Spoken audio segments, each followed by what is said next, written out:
Okay. Samson said to them, so that's only going to trigger another violent reaction from Samson, of course. Samson said to them, "Since you've acted like this, I won't stop until I get my revenge on you." He attacked them viciously and slaughtered many of them. Then he went down and stayed in a cave in the rock of Etam. So Samson is a violent and vengeful person. And he's very me-oriented. He's not fighting on behalf of Israel. He is not fighting on behalf of God. He's fighting on behalf of himself. The Philistines went up and camped in Judah, spreading out near Lehi. The men of Judah asked, "Why have you come to fight us?" So these Judahites don't want to mess with these Philistines. "We have come to take Samson prisoner," they answered, "to do to him as he did to us." So their dispute is with Samson, not with the Judahites. So the Judahites are going to help him out. 3,000 men from Judah went down to the cave in the rock of Etam and said to Samson, "Don't you realize that the Philistines are rulers over us? What have you done to us?" So these Israelites, these Judahites, are apparently content to live with the Philistines as their rulers. They were not marshaling their forces to fight against the Philistines. They had apparently learned to coexist with the Philistines, which is not what God wanted. And that seems to be the condition they're in at this point. He answered, "I merely did to them what they did to me." That sounds like retaliation. The problem with retaliation, even if you think in your mind that you're only doing to them what they did to you already, is that there's never any end to that. We see this today, less bloodthirsty, less violently, with less carnage. But we see this today a lot in our political system, where we consider it okay to continue worsening our conduct and continue escalating the cycle of hostility because the other side did it to us first.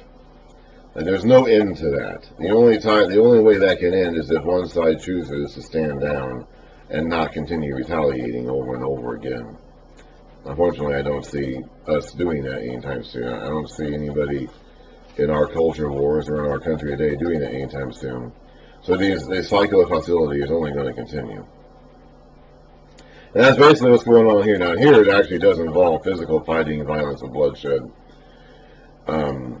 But it's still the same thing in that each side continues to see itself as righteously aggrieved against the other side, thus giving them permission to lash out in retaliation. And as long as that keeps happening, it's just going to continue going back and forth. So they, the Judahites, said to him, "We have come to tie you up and hand you over to the Philistines." Samson said, "Swear to me that you won't kill me yourselves." "Agreed," they answered. "We will only tie you up and hand you over to them. We will not kill you." Now Samson knows that he's going to be able to escape whatever ropes they put on him. So he's not worried about that at all. He just doesn't want them to kill him themselves. So they bound him with 2 new ropes, strong, tight ropes that aren't going to break or fray apart, and led him up from the rock. As he approached Lehi, the Philistines came toward him, shouting, "They're going to get him. They've got him right where they want him now." The Spirit of the Lord came upon him in power. The ropes on his arms became like charred flax, and the bindings dropped from his hands. Just pulls them apart. And that's what we all wish we could do, isn't it? We all wish we could just be invulnerable to restraints or pain. If only the Spirit of the Lord would come on us all like that, and make us all little mini superheroes like Samson is kind of here. Finding a fresh jawbone of a donkey, he grabbed it and struck down 1,000 men. Then Samson said, "With a donkey's jawbone, I have made donkeys of them. With a donkey's jawbone, I have killed 1,000 men." The footnote down here means with a donkey's jawbone, I have made a heap or two. It says the Hebrew for donkey sounds like the Hebrew for heap. There are a lot of puns in Hebrew, which do not come across in English translations, of course, because our words are different. The Bible's primary source of humor, actually, is in puns. So there are a lot of word plays in Hebrew that are totally lost in translation. Well, that's just one of many examples. When he finished speaking, he threw away the jawbone, and the place was called Ramath Lehi, which means Jawbone Hill. They had a very practical way of naming things. If he's fighting with a jawbone on top of a hill, they're going to call that place Jawbone Hill. That's just what they're going. That's just how they do it. They had very practical ways of naming things. Because he was very thirsty, all that action wore him out. He cried out to the Lord. He's finally talking to God here. You have given your servant this great victory. Must I now die of thirst and fall into the hands of the uncircumcised? Then God opened up the hollow place in Lehi, and water came out of it. When Samson drank, his strength returned and he revived. So the spring was called En-Hakkore, which means Caller's Spring, and it is still there in Lehi. Samson led or judged Israel for 20 years in the days of the Philistines. I don't know if this was his inaugural event as a judge or a leader, or if this is just something that was going on during that time. I'm not sure. But that was the length of time that he judged Israel in the days of the Philistines. He was not a military commander like the other judges were. He did not settle disputes, apparently, between Israelites like Deborah did. So I'm not sure in what sense he is a judge. He does not operate or act anything like any of the other judges ever did. But he is, I guess, technically considered to be a judge, although what his criteria are, he's fighting the Philistines. But he is not serving as a military commander because he always fights alone. And he is not settling any disputes between the Israelites like Deborah did.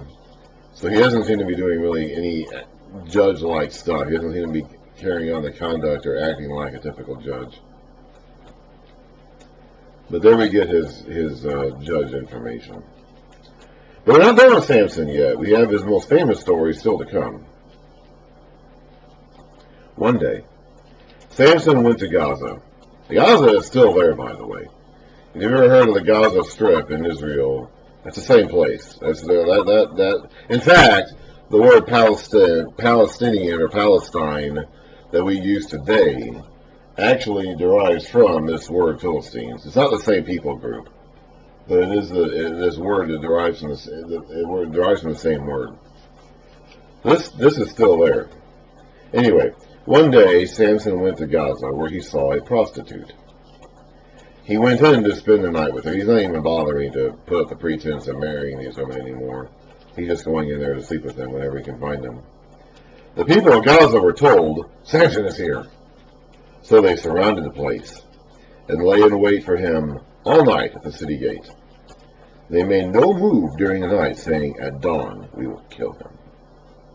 But Samson lay there only until the middle of the night. Then he got up and took hold of the doors of the city gate, together with the two posts, and tore them loose, bar and all. That would be quite impressive. He lifted them to his shoulders and carried them to the top of the hill that faces Hebron. So he has strength. Samson is the Bible's equivalent of a superhero. Samson is very similar, actually, in nature to the Greek character Hercules that will come along in days to come. I'm not sure if Samson was an inspiration for the stories of Hercules. I don't know if I would go that far. But there is a lot of similarity between Samson and Hercules. Sometime later, he fell in love with a woman in the valley of Sorek whose name was Delilah. This is the one we've all heard about. The other women that have come and gone in his life, we haven't gotten names for. This one we've gotten a name for. Although this name itself could be one of those examples of a character in the Bible receiving a name from the writer that wasn't that person's actual name. I mentioned that a few chapters ago with that, what was his name, Gaul, son of Ebed or whatever, and how that means like son of a slave or whatever. That almost certainly wasn't his real name, but it's the name that the writer of this book is giving him as like a derogatory term And Delilah could be that too. I forget off the top of my head what Delilah means, but there is a chance that Delilah was not this woman's actual name. And that this is a word that's being used to refer to her by the writer of this book, whenever he writes it down much later on. That does happen sometimes. We saw an example of it once already, at least one example that I called out. And we have to remember that there is always a possibility, especially the bad guys, especially the villains, the characters that the writers would not want to hold up as examples for their hearers. There's always a chance that the names we get for these characters in the text were not the names these characters actually went by when they were alive. Always a chance of that. It may have been.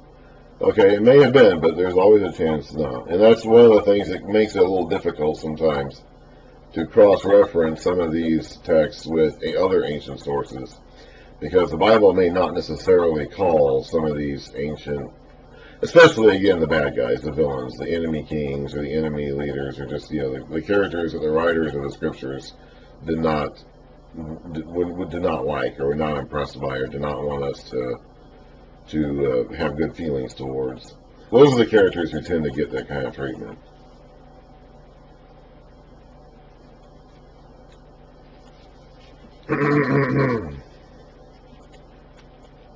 Anyway, so the rulers of the Philistines went to her and said, "See if you can lure him." So he's really in love with this woman. This is not just a prostitute, like we just saw him do. I'm sure he went to Philistine prostitutes more than just that one time. Okay? This is the third woman we've seen him interact with. He had the woman he tried to marry back in chapter 14 and 15. Then we had the random one-off, the one-night stand at the end of chapter 16. Now we have Delilah, who he's not marrying, and apparently is more than just a prostitute. Apparently he actually did like this woman, and apparently even lived with her in some capacity. So there's at least 3 women he interacted with over his career as a judge, or his time. I'm assuming there were probably many more. There probably were many other prostitutes or women he had one-night stands with. But this one is different somehow. Delilah is different somehow. He's not just going in and satisfying himself with her. He's actually taken to her somehow. So the rulers of the Philistines are going to capitalize in this situation, like they did before, tried to at least, with his original wife, trying to get her to spill the beans on him about that riddle, which worked, but led to a conflict. So they're going to try that again.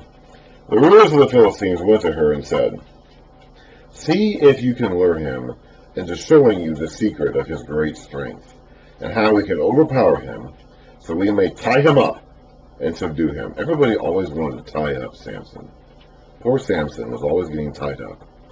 "Each of us will give you 1,100 shekels of silver." That would be a huge amount of money. There are 5 leaders. There are 5 rulers of Philistines. There are 5 major cities of the Philistines. There's Gaza, Ashkelon, Ashdod. I can't remember. I wonder if it's marked in the map. We'll see these names. We've already seen them, and we'll see these names again and again.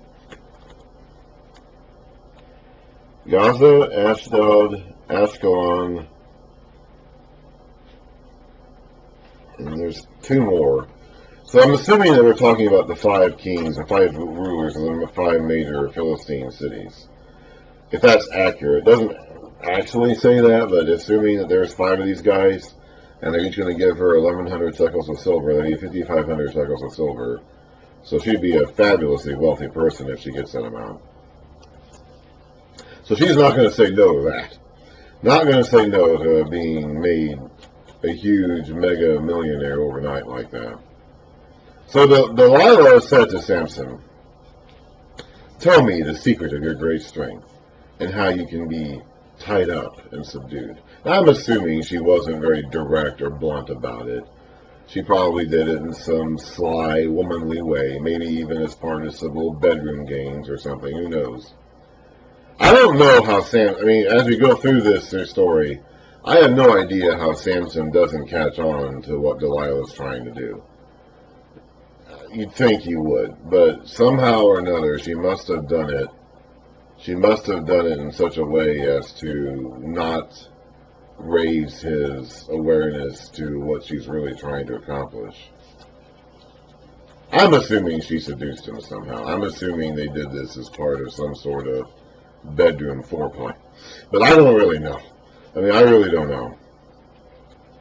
Samson answered her, "If anyone ties me with 7 fresh thongs that have not been dried, I'll become as weak as him." Now, drier ropes, of course, can fray more easily. We saw that earlier.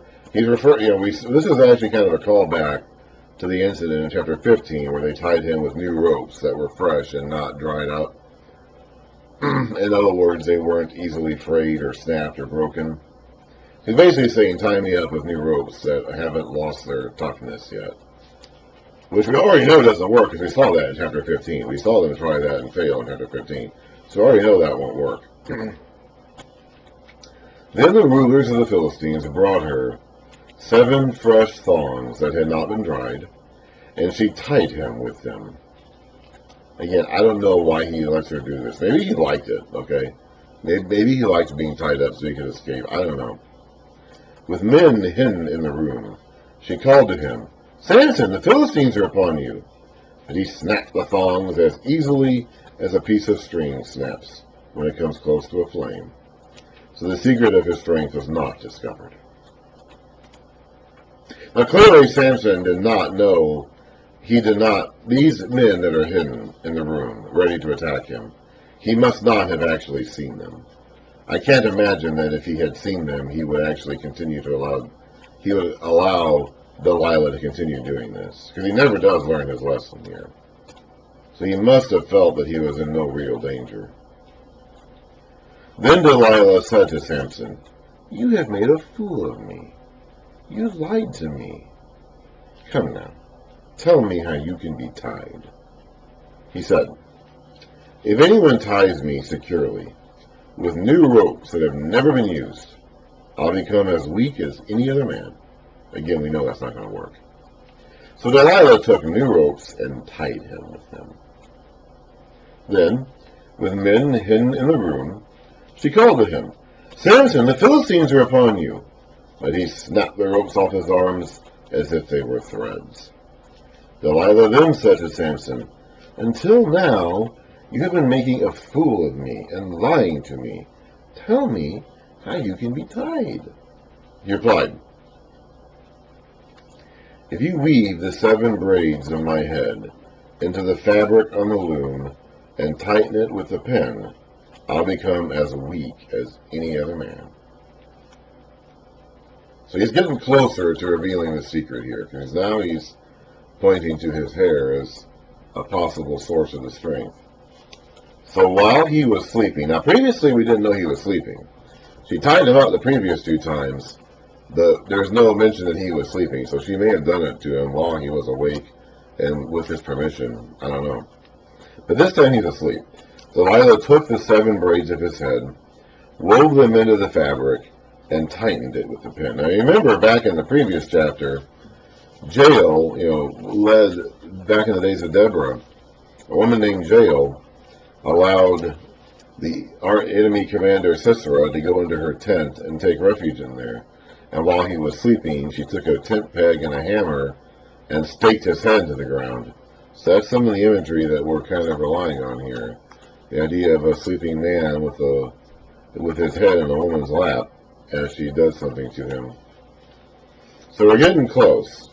We're getting close to the moment, the key moment of truth.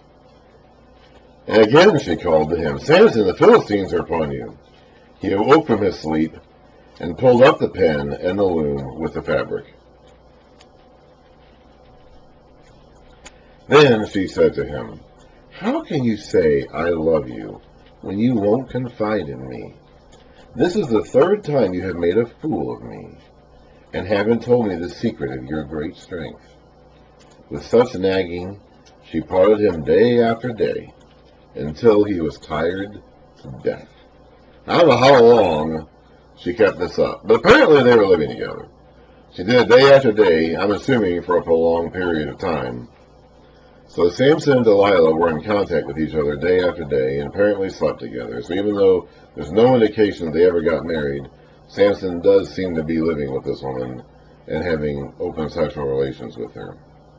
Which apparently he wasn't doing with all these other women that he had apparently one-night stands with during this time or before this time. So even though he never married Delilah, there was something different about her. His attraction to her was different than it was to some of these others. And I guess somehow or another, because of that, he never seemed to distrust her. He never seemed to think that she was really out to get him. I don't know. So he told her everything. No razor has ever been used on my head, he said, because I have been a Nazirite set apart to God since birth. If my head were shaved, my strength would leave me, and I would become as weak as any other man.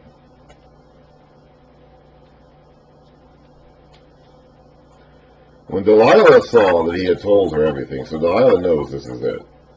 This is it. She's gotten the secret now. She sent word to the rulers of the Philistines.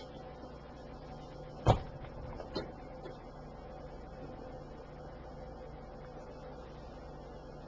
on, Timber. Either stay or go. But don't just stand there because you're... There we go. No, don't do that. Excuse me. So Delilah knows this is it. This is the secret. This is the answer. She's got what she wants. So when Delilah saw that he had told her everything, she sent word to the rulers of the Philistines. Stop that. You've got to stop that. Come back once more. He has told me everything. So the rulers of the Philistines returned with the silver in their hands. Having put him to sleep on her lap, she called a man to shave off the 7 braids of his hair, and so began to subdue him, and his strength left him. For he began to weaken, and his strength left him. Then she called, Samson, the Philistines are upon you. He awoke from his sleep and thought, I'll go out as before and shake myself free. But he did not know that the Lord had left him. Then the Philistines seized him, gouged out his eyes, and took him down to Gaza, binding him with bronze shackles, which he cannot break now. He can no longer break free of his restraints. They set him to grinding in the prison. But the hair on his head began to grow again after it had been shaved. So Samson is strengthless now. He is just another guy. In fact, he's even worse off because he has no eyes. They have removed his eyes. He has empty sockets where his eyes used to be. And they just got him setting... A lot of times when we think of a grinding mill like this, we think of these huge machines that he was spinning around in a circle. But those kinds of machines probably hadn't been invented yet. So he was probably just sitting there grinding a little hand mill, which is what women did. Actually, grinding grain. Grinding grain was actually a woman's chore. Now, of course, he wouldn't have been able to do a whole lot because he couldn't see anything. He had no eyes any longer, so he couldn't see. So all he could really do would have been simple, monotonous tasks like that. But he probably wasn't walking in a circle, pushing a huge metal rod or anything like that, like you often see depicted, because those kinds of machines wouldn't have been invented yet. He was probably just sitting there grinding like a woman would do, grinding grain with millstones. Come on. Which again would have been a woman's task, normally. So he has now lost. Remember the 3 vows of the Nazirite from back in Numbers, number 6? He must abstain from wine and any other fermented drink. We didn't explicitly read about Samson breaking that, but at his party he would have. At his wedding feast we read about in Judges 14, he would have broken that, getting drunk at the wedding feast. During the entire period of his vow, no separation, which for Samson would have been his entire life. No razor to use on his head, so that's finally broken. That's the one he had been keeping, but now that's finally broken. And throughout the period of his separation, he must not go near a dead body, which we know he did already with the lion and grabbing the jawbones, the donkey's jawbone, and other things like that, and carcasses like that. So he had already broken the carcass rule and the wine rule at the feast, and so now he breaks the hair rule, and because of that, the Lord leaves him, and thus he begins to weaken. His strength left him. His strength was not actually in the hair. His strength was in the Lord, but the sign of his strength was the hair. And when he lost the hair, in addition to losing all of his other Nazirite vows, the Lord was no longer with him.